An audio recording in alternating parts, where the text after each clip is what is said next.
देखो अब कहां तक एक कथा सुनाते हैं आपको। मथुरा में एक महात्मा थे। वो महात्मा नाम जप करते थे खूब।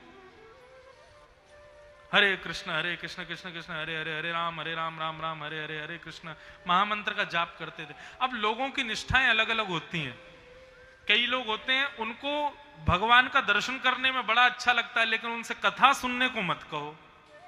कथा वथा की मत कहो भैया, हमसे कथा, तुम दर्शन चाहे जितने करवा लो, बद्रीनाथ ले जाओ, केदारनाथ ले जाओ, गंगोत्री, यमुनोत्री, द्वारिका, सेतुबंद, रामेश्वरम, हरिद्वार, वृंदावन, सब जगह घुमा लाओ, लेकिन उनसे कह दो कथा सुननी है, कथा नहीं सुन पाएंगे। हमारी दर्शन में रुचि है, कथा सुनने में रुचि नहीं है। कई लोग होते हैं उनको कथा सुनने में बड़ी रुचि होती है, लेकिन दर्शन में ज्यादा खास रुचि नहीं होती। कई लोग होते हैं उनकी ना तो कथा सुनने में रुचि है, ना उनकी दर्शन में रुचि, उनकी केवल प्रसाद में रुचि है। कथा कपूरी हो, प्रसाद मिले भंडारो। कई लोग ऐसे हैं 7 दिन तक देखना कथा में दिखेंगे नहीं, भंडारे वाले दिन आ जाएंगे। उनसे कहो कथा सुनी थी, बोले हाँ भंडारा पाया था। तो किसी की रुचि दर्शन में, किसी की रुचि कथा सुनने में, किसी की रुचि भंडारे में। और हमारे ग्रामीण क्षेत्रों में आप लोग मानोगे इस बात को, कई लोगों की दर्शन में रुचि नहीं, भंडारे में रुचि नहीं, कथा में भी रुचि नहीं, लेकिन उनको परिक्रमा में बड़ी रुचि। गोवर्धन आप जाओगे, ग्रामीण क्षेत्र के बालक दौड़ दौड़ के 21 किलोमीटर की परिक्रमा लगाते हैं। और वो बात अलग है कि उसके बाद कुछ भी खाएं पिएं, लेकिन परिक्रमा लगाएंगे। हमने दंडवती लगाई गोवर्धन की, 15 दिन लगे, और 15 दिन यदि वैसे देखो तो 6 महीना लगे। 10 दिन एक बार लगा दी, फिर 6 महीना बाद 5 दिन और लगाई, तब 15 दिन में हुई।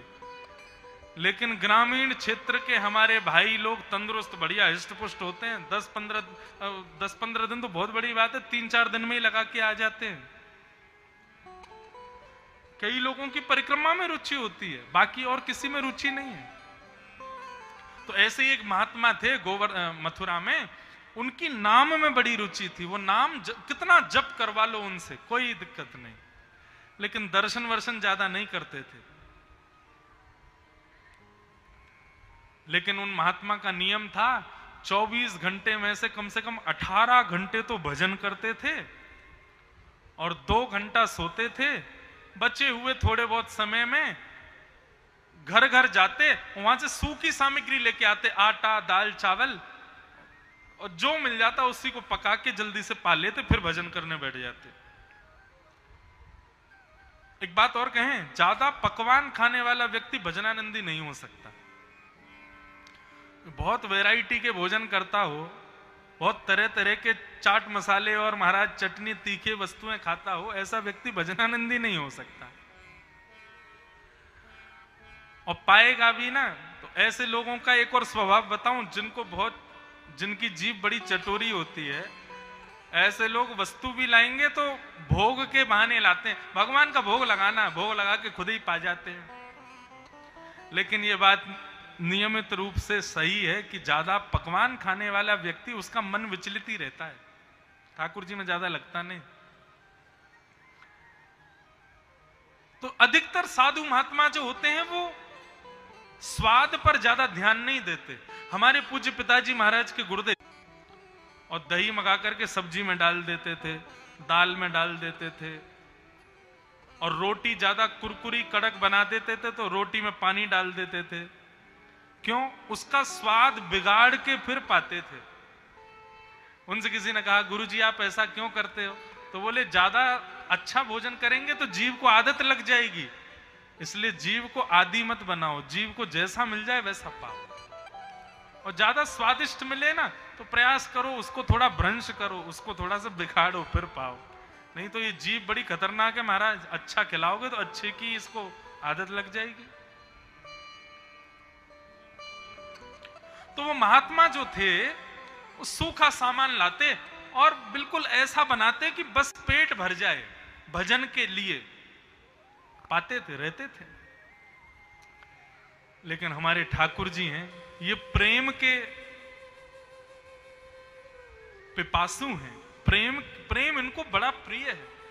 आपको सत्य बताएं, आपके द्वारा प्रदान की गई मोंगरा की माला, कमल की माला, पुष्प की अनेक अनेक मालाएं, 56 भोग ठाकुर जी स्वीकार नहीं करते होंगे, लेकिन कोई प्रेमी व्यक्ति यदि साधारण सी भावना भी प्रस्तुत करता है तो ठाकुर जी स्वीकार करते हैं। प्रेम होना चाहिए बस।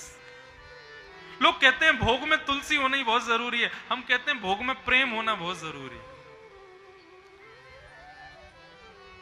लोग कहते हैं ठाकुर जी को अर्पण करने वाली वस्तु में पवित्रता बहुत जरूरी है, हम कहते हैं कि ठाकुर जी को अर्पण करने वाली वस्तु में प्रेम बहुत जरूरी है। पवित्र ना भी हो चलेगा।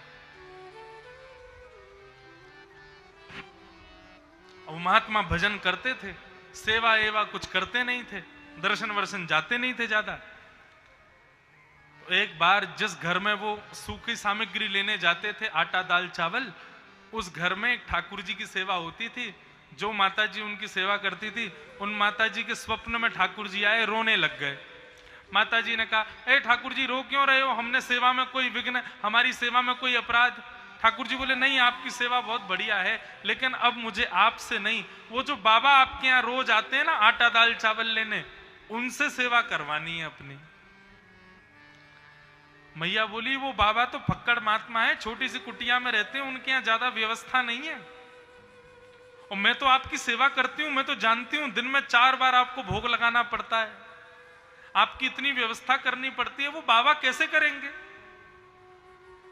ठाकुर जी बोले, कैसे भी करें, चाहे जो करें, लेकिन वो बाबा प्रेमी बड़े हैं, हमको उन्हीं के पास जाना है। मां बेचारी बहुत रोई, लेकिन ठाकुर जी की इच्छा है तो क्या कर सकती है। दूसरे दिन बाबा जैसे ही आए तो मां ने कहा, बाबा रात्रि में ना सपने में ठाकुर जी आए थे, और ठाकुर जी कह रहे थे कि मुझको या बाबा को दे दो, मैं यही से सेवा कराऊंगा। मेरे ठाकुर जी आप ले जाओ, आप ही सेवा करना। महात्मा बोले, मैया क्षमा करना, इस सेवा वेवा से तो हम दूर रहते हैं, हम तो बस नाम जप करते हैं, भगवान का नाम जप करते हैं, सेवा वेवा हमसे होती नहीं है। बोले, नहीं ठाकुर जी कह रहे हैं आपके पास ही रहना है। बाबा बोले, आपके यहाँ 56 भोग बनते हैं, मेरे यहाँ तो रूखी रोटी बनती है, वो भी यमुना जल से बनती है, कैसे पाएंगे तुम्हारे ठाकुर जी? अब बोले, अब जैसे भी पाए, दुखी हो जाएंगे तो दोबारा आ जाएंगे, लेकिन अभी ठाकुर जी की आज्ञा मान के आप इनको ले जाओ। और वो महात्मा ठाकुर जी को ले आए अपने घर। ध्यान से सुनना, कुटिया में रहते थे, छोटी सी उनकी कुटिया, कोई ज्यादा व्यवस्था तो वहां थी नहीं। एक चौकी पर थोड़ा सा गोबर का लेप करके सुखा के वहीं आसन बना के ठाकुर जी को बिठा दिया। और ठाकुर जी से बोले, देखो बाबा, अब बाबा के यहाँ तो साधु सा ही सेवा होगी, ठाकुर जी स्वीकार करियो। ठाकुर जी विराज गए।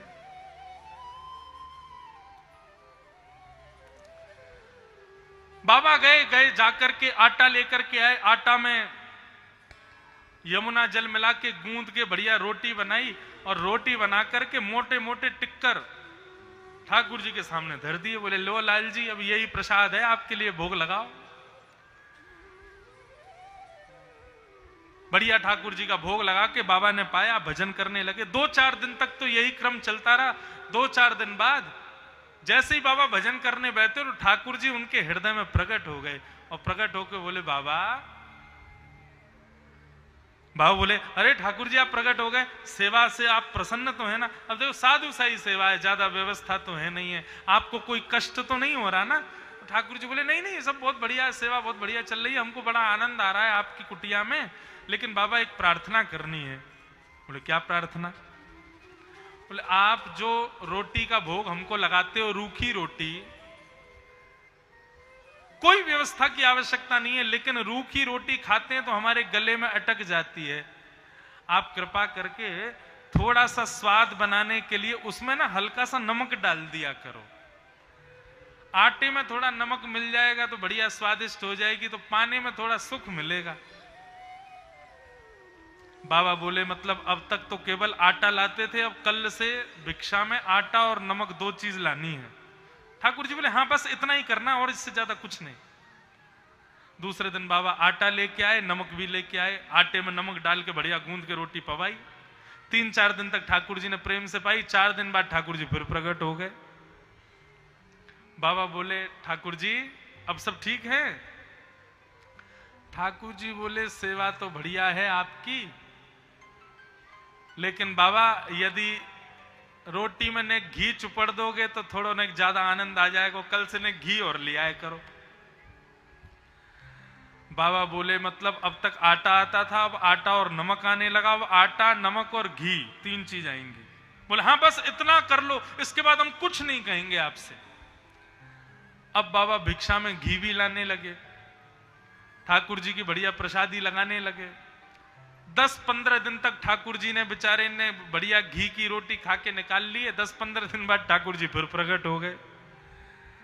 बाबा बोले अब क्या हुआ, अब ठीक है सब? बोले बाबा वो सब तो ठीक है, तुम एक काम और कर दे करो। बोले कहा? अब रूखी रूखी रोटी हम पिछले 20 दिन से पा रहे हैं, आप ना संग में एक आलू और ले आया करो, और उस आलू को चूल्हे में भून करके उसको मीड़ करके उसमें नमक तो आपके पास होता ही है, नमक डाल दिया करो, और थोड़ी सी लाल मिर्च और ले आया करो, थोड़े वो मिला के बढ़िया आलू की चटनी बना के पवाए दोगे तो नेक और आनंद आएगा।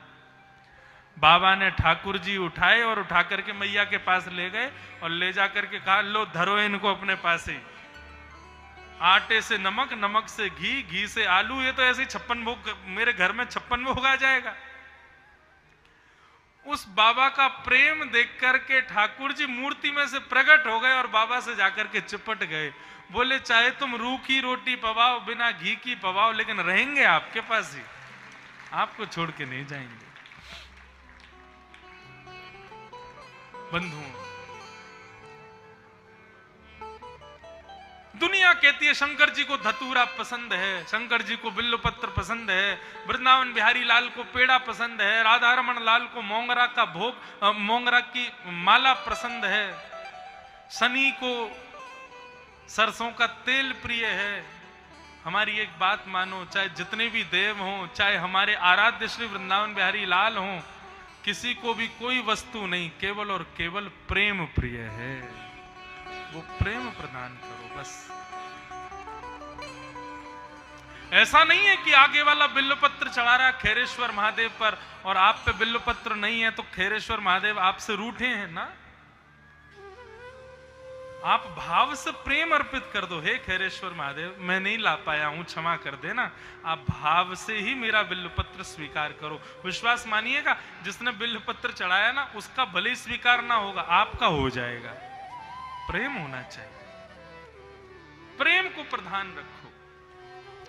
नारद जी महाराज ने यही समझाया। हे व्यास जी, आपने वैदुष्य को खूब बढ़िया लिखा, आपने वेद वेदांतों का खूब बढ़िया वर्णन किया, लेकिन आपने सब जगह धर्म अर्थ काम मोक्ष का ही वर्णन किया, आपने अभी तक प्रेम को प्रकट नहीं किया, इसलिए आपका चित्त अशांत है। प्रेम को प्रकट करो, तब आपका मन शांत होगा।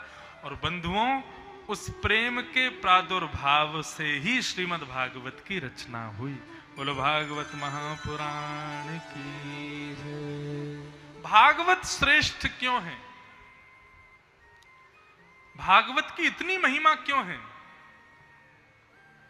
क्योंकि अन्य शास्त्रों में धर्म अर्थ काम प्रधान है, श्रीमद् भागवत में प्रेम प्रधान है। भागवत की रचना से पूर्व व्यक्ति भगवान की पूजा करता है, लेकिन भागवत के श्रवण करने के बाद में व्यक्ति भगवान से प्रेम करने लगता है।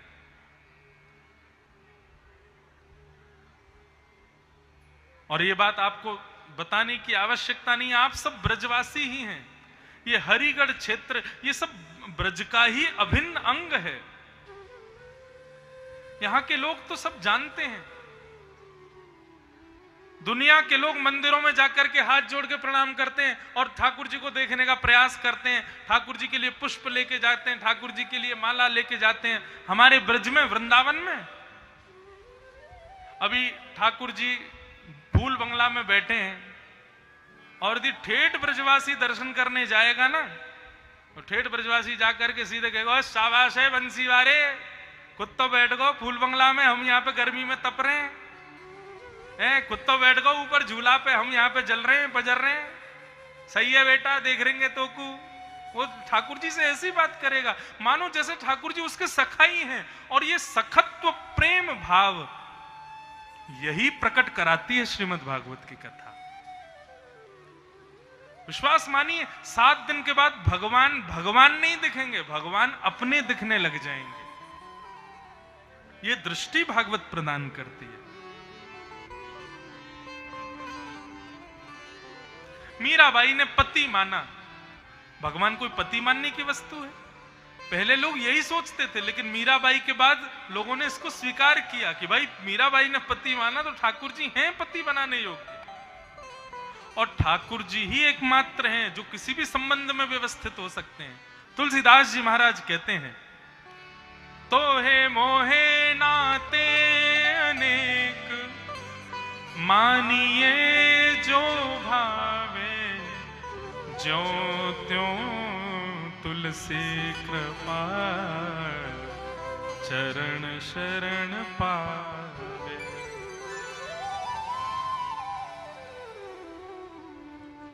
संबंध किसी से तब तक नहीं हो सकता जब तक प्रेम नहीं होगा, नहीं तो भगवान ही दिखते रहेंगे। और एक बात आपको कह दूं, भगवान को भगवान मानने से एक फायदा कम है। क्या? भगवान को भगवान मानने से सदैव भय बना रहता, डर, ये कोई भगवान है। लेकिन भगवान जब अपने हो जाते हैं, उनसे संबंध हो जाता है, तो भय नष्ट हो जाता है, प्रेम हो जाए ठाकुर जी के प्रति। इस प्रकार प्रेम के पुट के द्वारा, प्रेम के भाव के द्वारा श्रीमद् भागवत की रचना हुई। हमारे वृंदावन में एक बहुत बड़े रसिक हुए, उनका एक भाव है। मैं बहुत कम गाता हूं कथा में, लेकिन आज पता नहीं कैसे ये भाव आ रहा है, इतना सुंदर भाव है। प्रेम नगर की डगर है कठिन रे, बटोही न करना बसेरा, पग बढ़ा हो न जाए अंधेरा, पग बढ़ा हो न जाए अंधेरा। प्रेम नगर की डगर है कठिन रे, बटोही न करना बसेरा, पग बढ़ा हो न जाए अंधेरा, पग बढ़ा हो न जाए। इतनी सुंदर पंक्तियां हैं, ध्यान से सुनना। हो मन का रतन रख जतन से अनाड़ी, मन का रतन रख जतन से अनाड़ी। जैसे हम लोगों को भय रहता है कि हमारा सोना ना चोरी हो जाए, हमारे रत्न ना चोरी हो जाए, हमारा धन ना चोरी हो जाए, ये तो बाह्य वस्तु हैं। ऐसे ही हमारे अंदर भी एक रत्न है, हमारा मन रूपी रत्न। और एक बात कहें, इस संसार में उस मन रूपी रत्न को चुराने वाली बहुत सारी वस्तुएं हैं, बहुत सारे चोर हैं। किसी का मन रूपी चोर चुरा लिया है हरिगढ़ की किसी वस्तु ने, किसी के मन रूपी उस रत्न को चुरा लिया है लस्सी ने, किसी के मन रूपी उस रत्न को चुरा लिया रसमलाई ने, किसी के उस मन रूपी रत्न को चुरा लिया एक गिलास की वो क्या बोलते चमचम ने। हम सबके मन को चोरी कर रखा है इन संसार की वस्तुओं ने, इनसे बचाओ अपने मन को। मन का रतन रख जतन से अनाड़ी, मन का रतन रख जतन से अनाड़ी। यहाँ के छोरों की बस्ती है बारी, यहाँ के छोरों की बस्ती है बारी। ज्ञानी लुटे गुमानी यहाँ पल में लुट जाए लाखों का डेरा, पग बढ़ा हो ना जाए अंधेरा, पग बढ़ा हो ना जाए अंधेरा।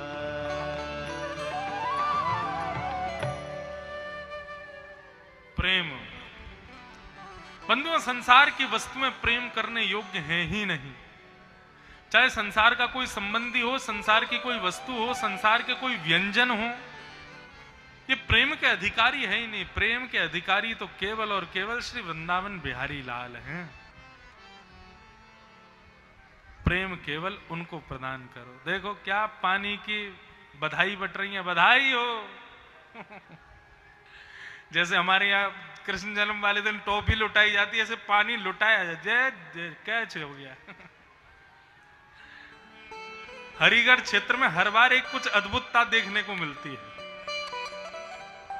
कृष्ण जन्म चौथे दिन होगा, यहाँ पे पानी के छोटे छोटे ये पाउच और दे देना, यहीं से लुटाएंगे हम। कोई बात नहीं, गर्मी लग रही है, आप लोग पानी पी के, भोजन करके, चाय पी के कैसे भी बैठो, लेकिन कथा सुनो, खूब प्रेम से सुनो। वैसे एक बात बताएं, घर में अगर बोतल हो तो कल से पानी बोतल भल्ला हो, यही बैठे बैठे पियो, उनको भी क्यों श्रमित करवाओ। लेकिन ठीक है, आप लोग अब विचलित मत हो, खूब खूब लुटाओ बहन, पिलाओ खूब जल। तो हम निवेदन क्या कर रहे थे, अब बस थोड़ी देर और हमसे कल यहाँ के प्रशासन के लोग भी बोले, 2-4 लोगों का और एक पुलिस इंस्पेक्टर भी बोले, महाराज जी कथा 6 ज्यादा अंधेरे तक मत करो, क्योंकि लोगों को दूर दूर से आते हैं, सबको जाना है। हम 6:30 तक कथा विराम कर देंगे।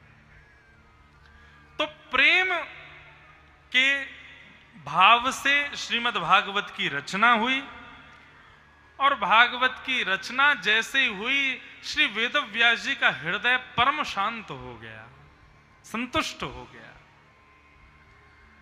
अब वेदव्यास जी को लिखा, हां अब मैंने कुछ लिखा है। भागवत श्रवण करने के बाद में आपकी पूजा अच्छी हो जाएगी, आपके नियम अच्छे हो जाएंगे, आपके विधि विधान अच्छे हो जाएंगे, आपका अनुष्ठान अच्छा हो जाएगा। ये सब नहीं होगा। श्रीमद् भागवत श्रवण के बाद बस कृष्ण से प्रेम हो जाएगा, और यदि प्रेम हो जाए तो समझ लो कथा सुनी है। प्रेम ना हो, बाकी सब हो जाए, तो समझना अभी भागवत नहीं सुनी हमने। भागवत तो केवल प्रेम प्रदान करती है, प्रेम प्रदत्त करती है श्रीमद् भागवत की कथा। रसखान कहते हैं, छचियावरी छाछ पे नाच नचायो है। तीनों लोकों के जगत नियंता, जगदाधार, वो ईश्वर, वो परमात्मा हमारे वृंदावन में जब भ्रमण करते हैं तो गोपियां कहती हैं, लाला माखन खाएगो? लाला के हाँ खाऊंगो। तो गोपी के ऐसे ना मिलेगो, पहले कछु करके दिखानो पड़ेगो। तो ठाकुर जी बोले कहा करके दिखाऊं? बोले पहले नाच के दिखा। तो पर ब्रह्म परमात्मा जगदीश्वर जगदाधार उस थोड़े से माखन को खाने के लिए जिसके आगे संसार नाचता है, वो वृंदावन की प्रियसी गोपियों के आगे नृत्य करने लग जाते हैं, केवल उनके प्रेम के प्रभाव से। ये प्रेम श्रीमद् भागवत प्रदान करती है। कोई पूछे भागवत क्या देती है? कोई कहते हैं पितृ मुक्त हो जाते हैं, कोई कहते हैं घर में संपत्ति आती है, कोई कहते हैं धन वर्षा होती है, कोई कहते हैं मनोकामनाएं पूरी होती हैं, कोई कहते हैं आदि आदि भाव पूर्ण होते हैं। लेकिन श्रीमद् भागवत से केवल और केवल प्रेम प्राप्त होता है। भागवत प्रेम प्रदान करती है, और यह एक भाव हृदय में स्थापित कर देती है भागवत कि भगवान पूजने की ही वस्तु नहीं है, भगवान प्रेम करने की वस्तु। और वस्तु क्यों है? ठाकुर जी प्रेमी के ही पूर्ण अधिकारी हैं। वेद व्यास जी महाराज ने भागवत की रचना की और श्रीमद् भागवत की रचना के पश्चात व्यास जी महाराज ने भागवत को अपने पुत्र श्री सुखदेव जी को प्रदान किया और श्री सुखदेव जी ने यही भागवत की कथा जानकर के राजा परीक्षित को सुनाई, जिनको 7 दिन में मरने का श्राप लगा था। यहां सबने पूछा कि महाराज राजा परीक्षित को 7 दिन में मरने का श्राप क्यों लगा और ये राजा परीक्षित कौन है, थोड़ा इनके बारे में बताइए। तो हम अब आधे घंटे थोड़ा सा परीक्षित जी के विषय में चर्चा करें, फिर कथा को विराम देंगे।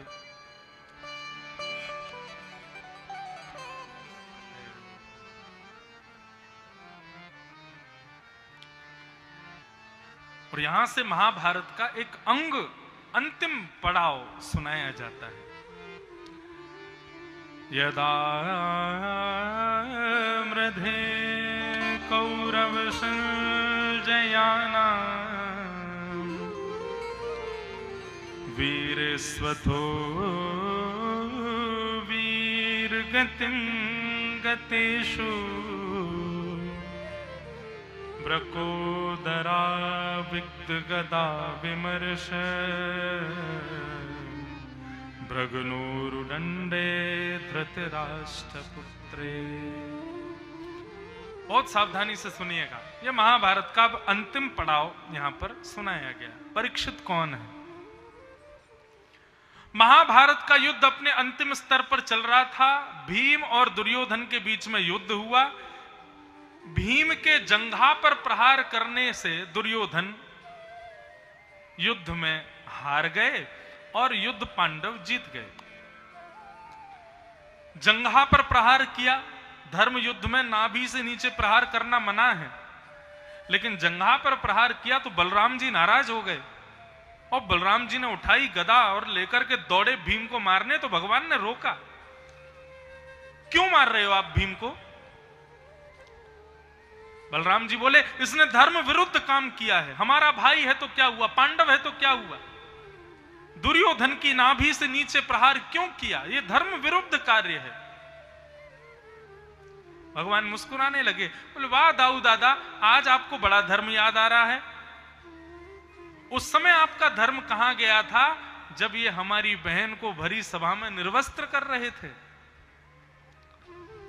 एक अबला नारी को भरी सभा में निर्वस्त्र करना यह धर्म है? उस समय तो आप नहीं आए द्रौपदी के चीरहरण को रोकने के लिए, और आज आप धर्म को याद कर रहे हैं। हमारे भांजे अभिमन्यु को चक्रव्यूह बना करके इन कौरवों ने मार दिया, तब आप उसकी रक्षा करने नहीं आए, तब आपको धर्म याद नहीं आया। लेकिन आज भीम ने अपनी गदा का प्रहार नाभि से नीचे कर दिया तो आप अपनी गदा उठा के भीम को मारने जा रहे हो कि इसने धर्म विरुद्ध कार्य किया। अबला स्त्री को भरी सभा में निर्वस्त्र करने वाले विधर्मी दुर्योधन को मारने के लिए यदि अधर्म से मारा जाए तो उसमें कोई संशय नहीं है।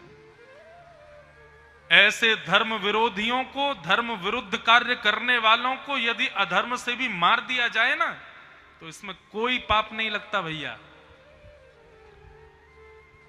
दुर्योधन जैसे प्राणी को मारने के लिए यहां धर्म का विचार करेंगे हम? जो धर्म का उल्लंघन करते हैं, जो विधर्मी हैं, अबला स्त्रियों के साथ में गलत कृत्य करते हैं, निर्दोष लोगों के प्राण लेते हैं, गौ हत्या करते हैं, छोटे छोटे बालकों की हत्या करते हैं, ऐसे महापाप करने वाले व्यक्ति को यदि मारने में अधर्म हो भी जाए तो कोई दोष नहीं है। तब बलराम जी का क्रोध शांत हुआ और पांडवों से बदला लेने के लिए अश्वत्थामा अर्धरात्रि में उनको मारने के लिए गए, लेकिन भगवान पांडवों को उठा करके ले गए तो द्रौपदी के 5 पुत्र सोते रह गए। अंधेरे के कारण अश्वत्थामा को दिखा नहीं, 5 गिनती करके उसको लगा यही 5 पांडव हैं, अपनी तलवार से 5 का सर धड़ से अलग कर दिया।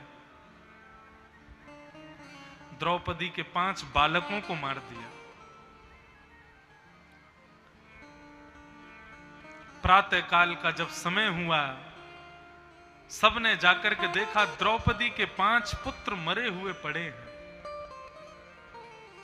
रोने लगी द्रुपद सुता, मेरे बालकों ने किसका क्या बिगाड़ा, क्यों मार दिया इनको। तब अर्जुन ने प्रतिज्ञा ली, बोले तुम रो मत, मैं प्रतिज्ञा लेकर के कहता हूं, जिसने भी तुम्हारे 5 बालकों को मारा वो कोई भी होगा, पाताल में भी होगा, तो वहां से भी उसको घसीटता हुआ लाऊंगा और उसके प्राणों का मैं हरण करूंगा। भगवान अर्जुन को रोक रहे हैं, अर्जुन देखो एक बहुत बड़ी बात आप लोग सदैव ध्यान रखिएगा बंधुओं। कई लोग हमसे कथा के बाद कभी मिलने आते हैं तो कहते हैं महाराज जी हमको क्रोध बहुत आता है, क्रोध कैसे कम हो। संसार में कोई भी ऐसा व्यक्ति नहीं है जिसको क्रोध ना आता हो, सबको क्रोध आता है। किसी को ज्यादा आता है, किसी को कम आता है, आता सबको है। क्रोध आना बुरी बात नहीं है, लेकिन क्रोध में कोई निर्णय लेना यह गलत है। कम से कम निर्णय के लिए क्रोध शांत होने तक रुकना चाहिए। कितनी भी बात बिगड़ी हो, कितना भी भयानक मंजर क्यों ना हो गया हो, कितना भी क्रोध आपको आया ना हो, हमारी इस व्यासपीठ से आप एक बात स्वीकार कर लीजिए, क्रोध में केवल इतना धैर्य धारण कर लीजिएगा कि कोई निर्णय मत लीजिएगा। क्रोध में लिया गया निर्णय कभी भी आपका भला नहीं कर सकता। और आज मानव के कल्याण में सबसे बड़ा बाधा यही तो बन रही है कि क्रोध तो आता है, लेकिन क्रोध में हम निर्णय लेते हैं।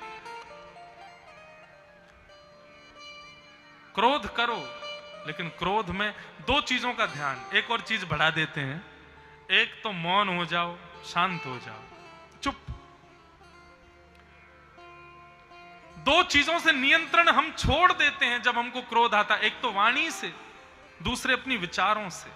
हम दोनों से शून्य हो जाते हैं। हम क्या बोल रहे हैं हमको नहीं पता होता क्रोध में, और हम क्या डिसीजन ले रहे हैं, क्या निर्णय ले रहे हैं, ये भी हमको नहीं पता होता। इसलिए भैया हाथ जोड़ के प्रार्थना, खूब क्रोध करो, लेकिन ये 2 चीजों पे काबू करो, एक तो वाणी और दूसरे निर्णय।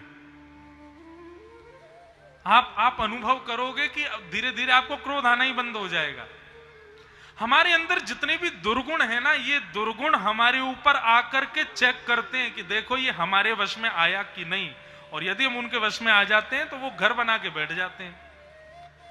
दुर्गुणों के आने पर उनके आक्रमण को सहन करो, उनकी प्रतिक्रिया को दिखाओ मत, नहीं तो वो दुर्गुण सदा के लिए रहेगा आपके भीतर। इसलिए आज के बाद क्रोध करते समय 2 बातों का ध्यान, पहला मौन, दूसरा निर्णय नहीं लेना है कोई भी, विचारों पर वश करो, शांत हो जाओ।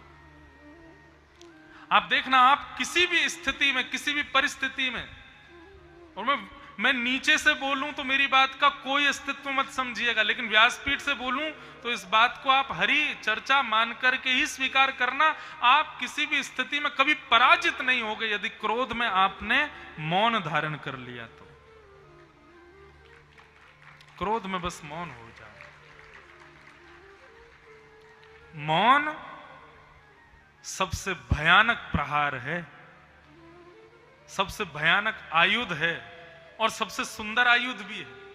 सामने वाले को प्रत्युत्तर देने का सबसे बढ़िया तरीका है मौन।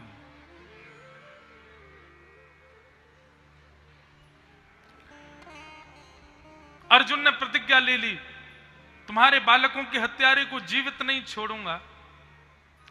भगवान अर्जुन को रोकने लगे, अर्जुन ऐसा निर्णय मत लो, लेकिन अर्जुन नहीं माने। मैं द्रौपदी के हत्यारे को जीवित नहीं छोड़ूंगा, मैं प्रतिज्ञा लेता हूं। भगवान बोले अब फंसेगा, और अर्जुन निकल पड़े बालकों के हत्यारे को खोजने के लिए। तभी पता चला कि अश्वत्थामा ने यह वध किया है। अश्वत्थामा को पकड़ने के लिए जाने लगे तो अश्वत्थामा ने अर्जुन को मारने के लिए ब्रह्मास्त्र छोड़ दिया। ब्रह्मास्त्र को नष्ट करने के लिए अर्जुन ने भी ब्रह्मास्त्र छोड़ा और अश्वत्थामा को बंदी बना दिया। अश्वत्थामा को बंदी बना के द्रौपदी के सामने बैठा दिया। बोले बताओ द्रौपदी, अब मैं इसका वध करने वाला हूं, इसी ने तुम्हारे 5 बालकों को मारा। अब समझने योग्य बात, द्रौपदी ने जैसे ही देखा कि अश्वत्थामा मेरे बालकों का हत्यारा है। कौन है अश्वत्थामा? पांडवों के गुरु का बेटा है, गुरुपुत्र है।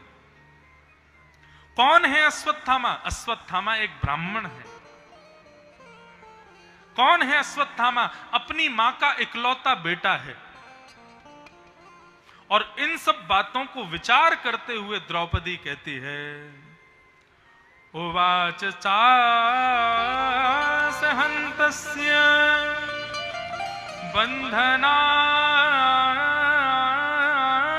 बंधनानयनं सती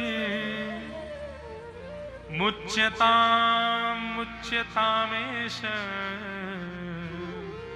ब्राह्मणो नितरां गुरु। अर्जुन, मैं तुमसे हाथ जोड़ के एक प्रार्थना करूं? अर्जुन बोले बताओ। बोले अश्वत्थामा को मत मारो। अर्जुन बोले कैसी बात कर रही हो? तुम्हारे 5 निर्दोष बालकों को इसने मार दिया और तुम कह रही हो इसको मुक्त कर दो, इसको छोड़ दो, इसको मत मारो। पर क्यों द्रौपदी? बंधुओं, द्रौपदी ने जो यहां निर्णय लिया है ना, उस निर्णय में 5 बातों का ध्यान रखा है। हर व्यक्ति को निर्णय लेने से पहले 5 बातें विचार करनी चाहिए। बहुत ध्यान से सुनिएगा। और वो 5 बातें कौन कौन सी? पहली, धर्म। कोई भी निर्णय लीजिए, पहले धर्म का विचार कीजिए। मेरा निर्णय कहीं अधर्म तो नहीं है? धर्म। दूसरी बात, न्याय। मैं जो निर्णय ले रहा हूं वो न्याय युक्त है कि नहीं, सामने वाले को इससे न्याय हो रहा है कि नहीं, इस बात का ध्यान रखो। तो धर्म, न्याय। तीसरी बात, करुणा। उसमें दया का भी भाव रखो। बिल्कुल निर्दयी होकर के कोई निर्णय नहीं लेना चाहिए। थोड़ी दया, थोड़ी मानवता भी हृदय में रखो, थोड़ी मनुष्यता भी रखो। भाई मनुष्यता में मत रहो, थोड़ी दया को भी लाओ अंदर। 4 बातें विचार करो, निर्णय लेंगे तो क्या क्या हो सकता है। तो धर्म का ध्यान रखो, न्याय का ध्यान रखो, दया का ध्यान रखो। फिर आता है निर्विलीकम। निर्विलीकम कहते हैं निष्कपटता। उसमें किसी की भलाई के लिए आप निर्णय ले रहे हो, ऐसा नहीं होना चाहिए। कपट नहीं होना चाहिए, निष्कपटता। और 5वीं और अंतिम बात, समता, समत्व। इन 5 बातों का सदैव ध्यान रखो कोई भी निर्णय लेने से पहले। पुनः दोहरा रहे हैं हम, धर्म, न्याय, दया, निष्कपटता और समता। इन 5 बातों को ध्यान करके जब आप निर्णय लोगे तो आपका निर्णय कभी गलत नहीं हो सकता। हमारा जीवन चलता ही हमारे निर्णयों पर है। हम चाहें तो करोड़पति बन जाएं और चाहें तो एक रात में खाकपति हो जाएं, केवल हमारे निर्णय से। हम चाहें तो एक बहुत सद्मार्ग के अनुगामी हो जाएं, हम चाहें तो बहुत कुमार्ग के गामी हो जाएं, केवल अपने निर्णय के वश पर। इसलिए निर्णय लेते समय 5 चीजों का ध्यान रखो। अब द्रौपदी क्यों कह रही है कि इसको मत मारो, उसकी बातें सुनो। उसकी बात में धर्म भी दिखेगा, न्याय भी दिखेगा, करुणा भी दिखेगी, निष्कपटता भी दिखेगी और समता भी दिखेगी। द्रौपदी कहती है इसको मत मारो। क्यों?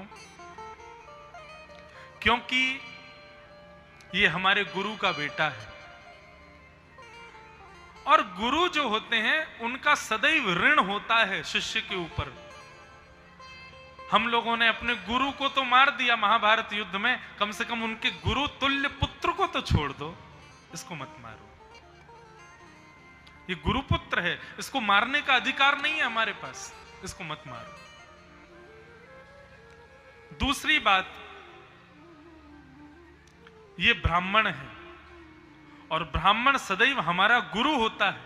हम क्षत्रिय हैं, हम सदैव ब्राह्मण को प्रणाम करते हैं, उसको दंडवत करते हैं, उसको प्रणम्य निवेदन करते हैं। ब्राह्मण को और माताओं को मृत्यु दंड देने का अधिकार शास्त्रों में वर्जित बताया गया। कितना भी बड़ा दंड क्यों ना, कितना भी बड़ा दूषित कृत्य क्यों ना हो जाए माताओं के द्वारा, बहनों के द्वारा और ब्राह्मणों के द्वारा, उनको कितना भी बड़ा दंड देने का अधिकार है, लेकिन मृत्यु दंड देने का अधिकार नहीं है। संभवतः शायद हमारे भारत के भी अनुशासन में मातृ को मृत्युदंड तो शायद नहीं मिलता है, लेकिन यदि ऐसा है तो नहीं होना चाहिए। कुछ वर्ष पहले मैंने सुना तो था, एक कोई माताजी बहुत वर्षों से कैद में थी, उनको मृत्युदंड था। अब दिया कि नहीं, लेकिन शास्त्र आज्ञा नहीं है, नहीं देना चाहिए। तो पहली बात तो ये हमारा गुरुपुत्र है, इसलिए इसको मृत्युदंड मत दो। दूसरी बात ये ब्राह्मण है, इसलिए इसको मृत्युदंड मत दो। तीसरी बात, इसको मृत्युदंड क्यों मत दो अर्जुन? क्योंकि मुझे इसकी चिंता नहीं है, इसकी मां की चिंता है। पुत्र के मरने पर मां को कितनी पीड़ा होती है मैं जानती हूं अर्जुन, और मैं नहीं चाहती वो पीड़ा, जिस पीड़ा से मैं जूझ रही हूं, वो पीड़ा इसकी मां को, इसलिए इसको मत मारो। और अंतिम बात, मेरे 5 पुत्र मर गए तो क्या हुआ, मुझे 5 पतियों का तो सहारा है ना। इसकी मां के बारे में विचार करो, उनके पति को तुमने पहले मार दिया, अब इसको भी मार दोगे तो इनकी मां किसके सहारे जिएगी पूरा जीवन? मैं तो अपने पतियों के साथ हूं ना। 5 पुत्र नहीं है तो क्या हुआ, पति तो है। बंधुओं, ये बात सुनने में बड़ी आसान लग रही है, लेकिन एक मां के जवान पुत्र मार दिए हों और उसके बाद वो मां ऐसी बात करे, ये असंभव है। अर्जुन के आगे हाथ जोड़ती है द्रौपदी, इसको मत मारो। द्रौपदी की बात सुन के किसी पर असर हुआ कि नहीं हुआ, लेकिन कोने में खड़े हुए हमारे द्वारिकाधीश के दोनों नेत्र सजल हो गए। और द्वारिकाधीश गए और जाकर के द्रौपदी को अपने हृदय से लगा लिया। बोले मेरी बहन है द्रौपदी। कहने का अभिप्राय, इस प्रसंग से हमने क्या सीखा? धर्म, न्याय, दया, निष्कपटता और समता, इन 5 बातों का ध्यान रख के जो निर्णय लेते हैं ठाकुर जी, उनको हृदय से लगाते हैं। ठाकुर जी कहते हैं वो मेरे समान है। और द्रौपदी पर इतने रीझे ठाकुर जी कि द्रौपदी को भगवान ने अपना नाम भी तक दे दिया। द्रौपदी का नाम क्या है? कृष्णा। भगवान का नाम कृष्ण है, द्रौपदी का नाम कृष्णा। निरीक्ष कृष्णापकृतम गुरो सुतम वाम स्वभावा कृपया नाम च। अर्जुन ने देखा अब क्या करूं, द्रौपदी तो मना कर रही है इसको मत मारो। भगवान पीछे से इशारा करने लगे, अर्जुन क्या कर रहे हो? बोले द्रौपदी मना कर रही है इसको मत मारो। भगवान बोले अपने बड़े भैयाओं से पूछ लो उनकी क्या आज्ञा। युधिष्ठिर जी से पूछा, युधिष्ठिर जी बोले मैं भी द्रौपदी के पक्ष में हूं, इसको मत मारो। भीम से पूछा, भीम बोला तू छोड़ मैं मार देता हूं। नकुल सहदेव से बोला, वे भी बोले हम भी द्रौपदी के पक्ष में हैं। अंत में जब भगवान से पूछा, भगवान ने पहले तो कहा अर्जुन मैं बस तुम्हारी ज्ञान के लिए बताना चाहता हूं, यदि क्षत्रिय कोई निर्णय ले ले और उस निर्णय का निर्वहन ना करे तो उसको 2000 वर्ष के लिए नरक जाना पड़ता है। तुमने अभी अभी निर्णय लिया है क्या कि तुम बालकों के हत्यारे को मारोगे? और यदि तुम अपना निर्णय पूर्ण नहीं करोगे, अपनी प्रतिज्ञा पूरी नहीं करोगे तो तुमको नरक जाना पड़ेगा। तुमको द्रौपदी की बात माननी चाहिए क्योंकि 5 पुत्र उसके हैं। युधिष्ठिर तुम्हारे बड़े भैया, उनकी बात का सम्मान तुमको करना चाहिए। भीम तुम्हारे बड़े भैया हैं, इनकी बात का भी तुमको सम्मान तो रखना ही चाहिए और तुमको अपनी प्रतिज्ञा का पालन भी करना चाहिए। अर्जुन बोले समझ नहीं आ रहा मुझे, क्या करूं? द्रौपदी की मानूं तो मत मारो, भीम की मानूं तो मारो, युधिष्ठिर की मानूं तो मत मानो, मत मारो, और अपनी प्रतिज्ञा की मानूं तो मारो। भगवान इतना सब कुछ ये घोल बन गया है, आप ही बताओ मैं क्या करूं? आप जो कहेंगे मैं करूंगा, करिष्ये वचनम तव। भगवान मुस्कुराए और भगवान बोले अब हम आज्ञा दे रहे हैं, करो। कि ब्रह्म बंधु नाहंतव्य आतताई वधारण मय्यैवो भयमान्मातम् परिपायानुशासनम्। अर्जुन,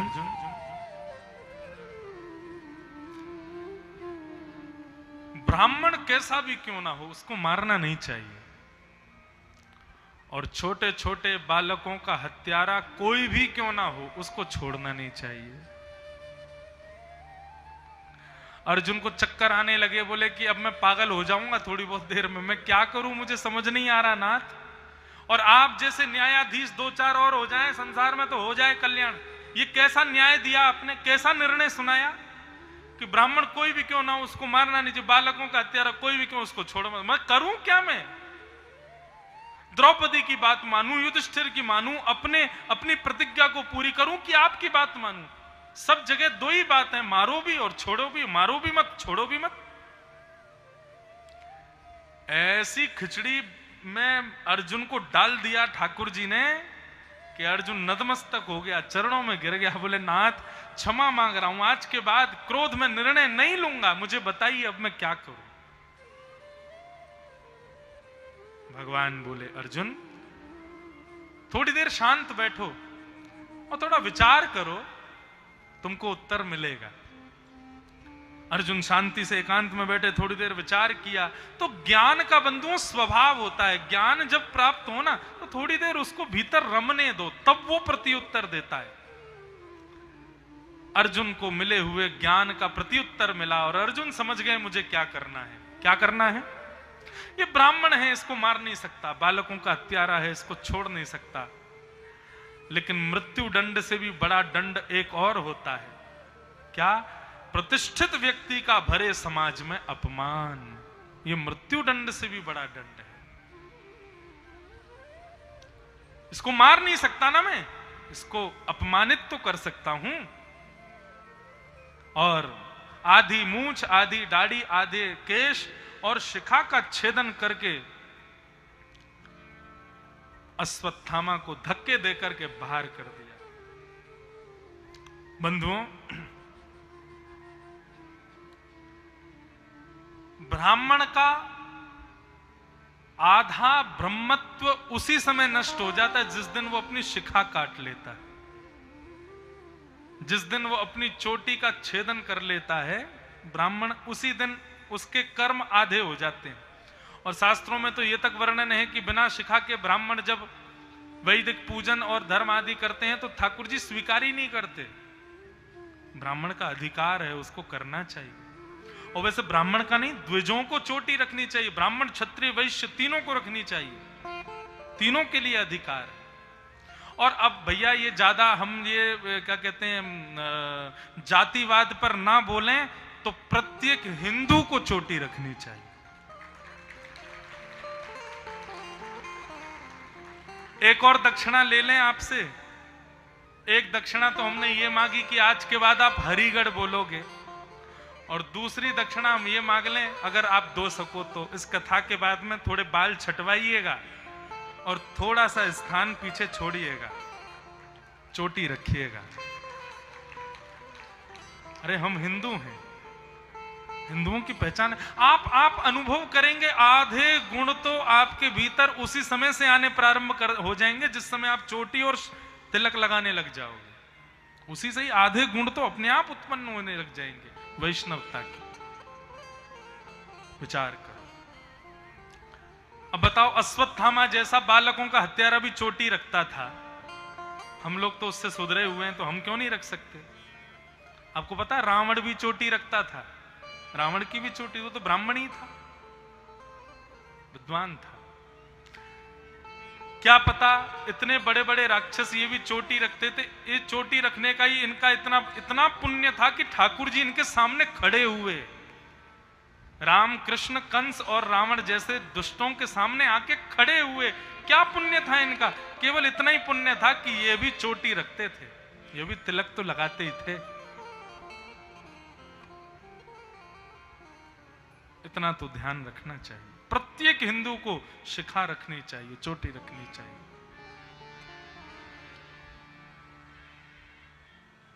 अश्वत्थामा का अपमान करते हुए बाहर कर दिया।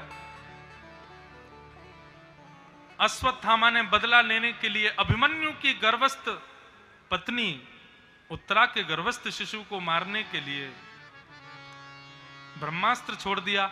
भगवान ने गर्भ में प्रवेश करके अपने गदा को घुमा करके रक्षा की।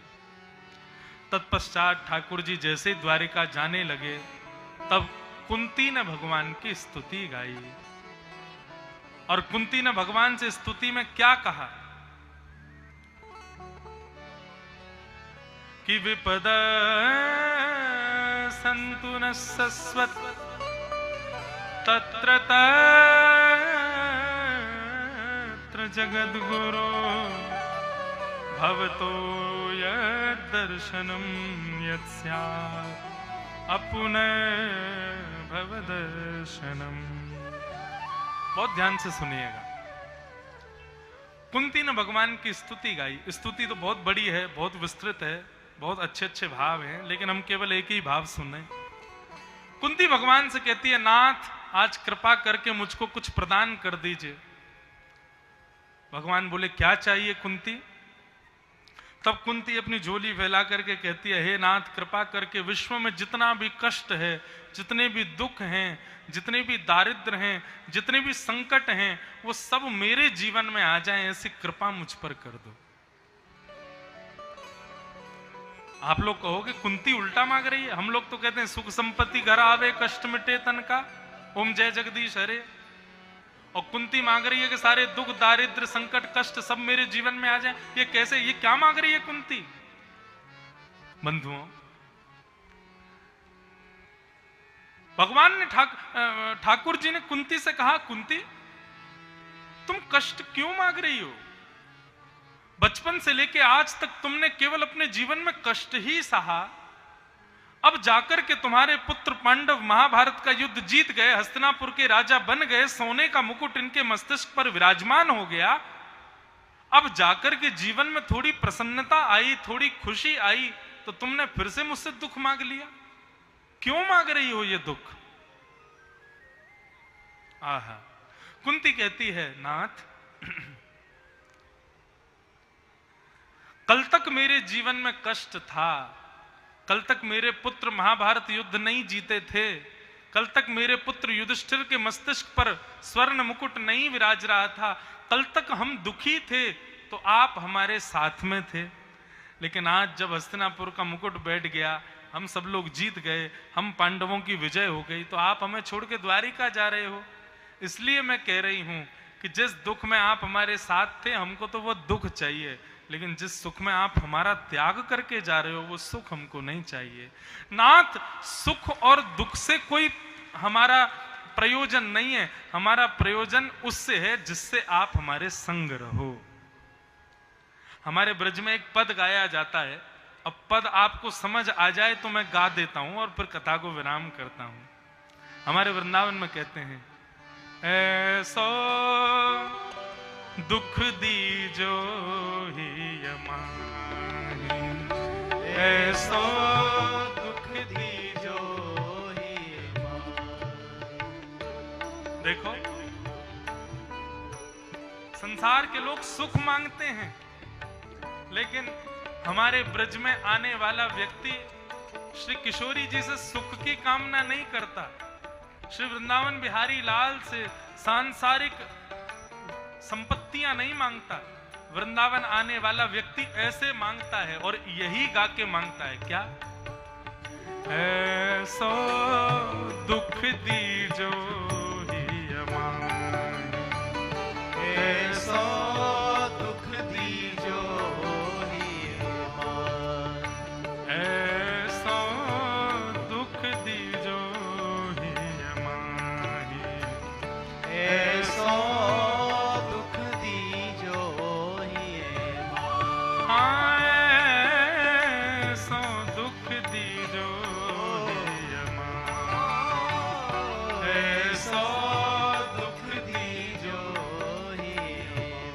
कैसा दुख चाहिए?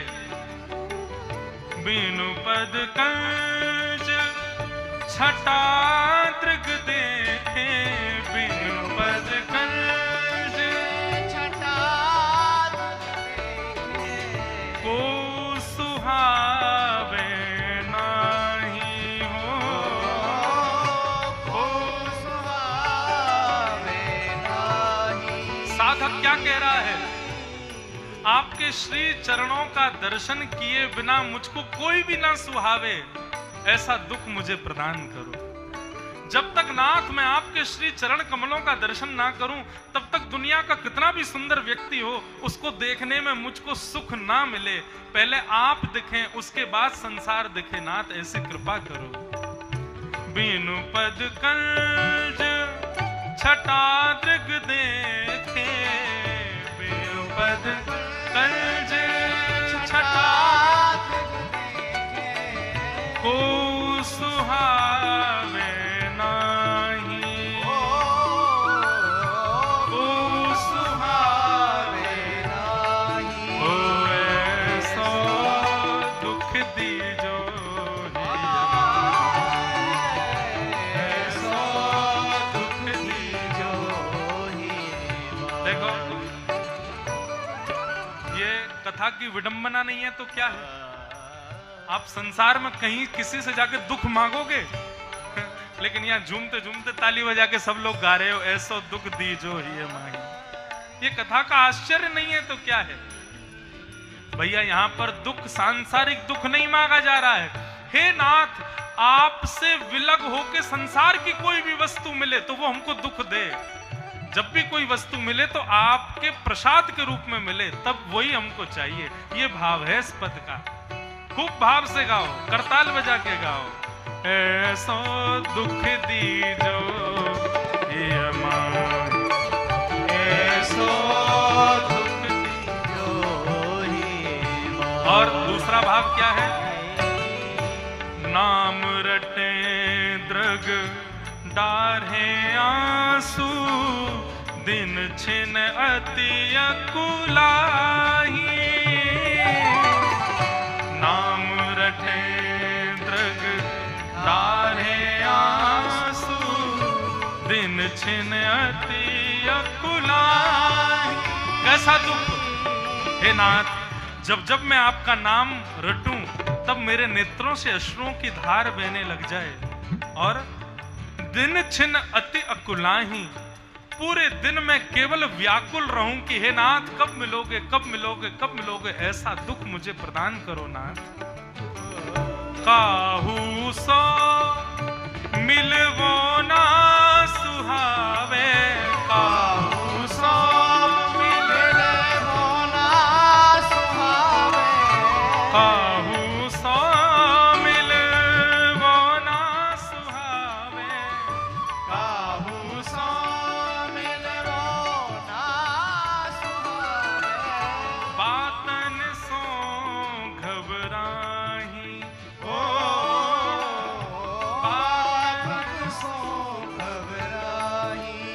ऐसो दुख दीजो ऐसो दुख दीजो हे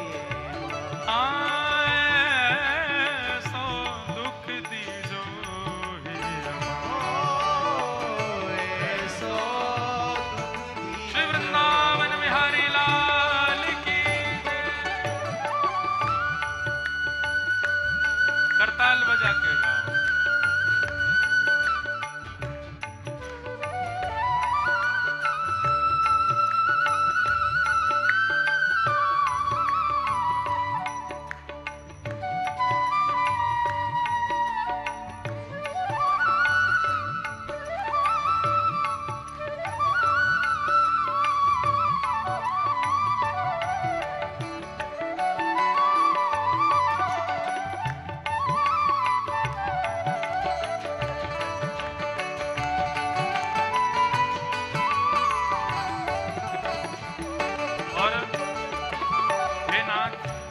कैसा दुख। अच्छा एक बात और कहें, इस पद में जितनी बातें हैं ना, सांसारिक लोगों के लिए ये दुख है, लेकिन भक्त के लिए इससे बड़ी प्रसन्नता और कोई नहीं है। हे नाथ, आपको देखे बिना मुझे कोई सुहाए नहीं। संसार के लिए ये दुख हो सकता है, लेकिन भक्त के लिए तो प्रसन्नता का विषय है। नाम रटे ड्रग डाढ़ है आंसू। संसार का व्यक्ति यदि आंखों से रोए तो समझो दुखी होके रो रहा है, लेकिन भक्त दुखी होके नहीं रोता, भक्त तो प्रसन्नता में रुदन करता है। अब भक्त क्या कह रहा है? बस्ती छोड़ एकांत बिठावो, जग सब शून्य दिखाही हो। बस्ती छोड़ एकांत बिठावे, जग सब शून्य दिखाही। भैया एक बात आप समझ लीजिए, जब ठाकुर जी आपको अपनाएंगे ना, ठाकुर जी को आप अपनाओ ये बड़ी बात है ही नहीं है। ठाकुर जी आपको अपनाएंगे तो फिर संसार में बैठना अच्छा नहीं लगेगा, ज्यादा भीड़ में रहना अच्छा नहीं लगेगा, एकांत में रहना अच्छा लगेगा। एकांत वासा झगड़ा ना जासा। बस्ती छोड़ एकांत बिठावो, जग सब शून्य दिखाही हो। बस्ती छोड़ एकांत बिठावो, जग सब शून्य दिखाही। और भोरी ऐसे दुख बिन प्यारी, भोरी ऐसी दुख बिन प्यारी, भोरी ऐसे दुख बिन प्यारी, भोरी ऐसी दुख बिन प्यारी। जीवन व्यर्थ जना ही हो। जीवन व्यर्थ जनाई हो, जीवन जन्म वृथा ही हो। जीवन जन्म गाओ। वृथा ही। ऐसो दुख दीजो ही अमार, ऐसो दुख दीजो ही ऐसो दुख दीजो ही अमार। ऐसो दुख दीजो ही। बिन पद कंज छटा दृग देखे, बिन पद कंज छटा दृग देखे। बिन पद कंज छटा दृग देखे।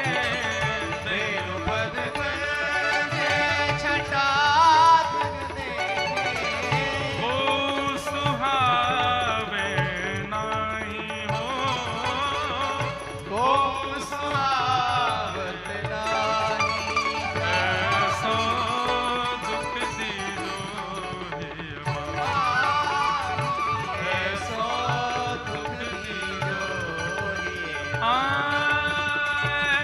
ऐसो दुख दीजो ही अमार। ऐसो दुख दीजो ऐसो दुख दीजो। ऐसो दुख बोलो वृंदावन बिहारी लाल।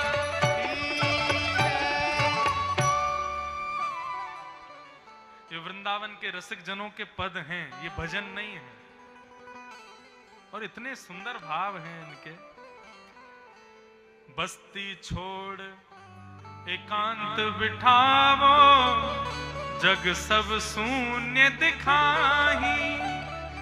सारा जब शून्य जैसा दिखने लग जाए, एकांत में रहने की इच्छा होने लग जाए, और जिनका ये पद है वो भोरी सखी, हरिवंश परंपरा के एक अद्भुत संत हुए, उनको भोरी सखी कहते थे।